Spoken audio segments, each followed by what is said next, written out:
তো সবাই সারিবদ্ধভাবে দাঁড়িয়ে যেইভাবে সুন্দর মতো দাঁড়িয়ে আছেন ঠিক এই অবস্থায় থাকবেন। আমরা একটু মহড়াটা দেখবো, তারপরে চলে যাবো, ঠিক আছে?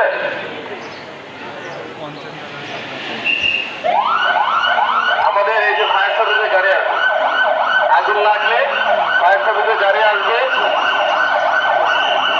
এইদিকে ঢুকবে না, গাড়ি এদিকে ঢুকবে না, গাড়ি ফাঁকা জায়গায় রাখবে। আপনারা লাইনে দাঁড়িয়ে থাকেন, শুধু মুখ তুলে ঢোকা যায় কিন্তু।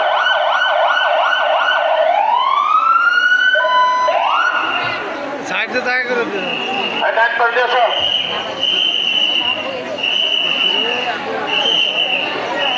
আচ্ছা, আমাদের লোকগুলো ঢোকার জায়গা দেন, লোকগুলো ঢোকার জায়গা দেন।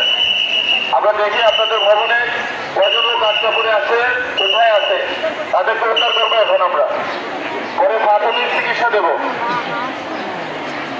তাদেরকে সহযোগিতা করবেন, কোন তলায় আছে এগুলো দেখিয়ে দেন। যারা দাঁড়িয়ে আছে আপনাদের কাছে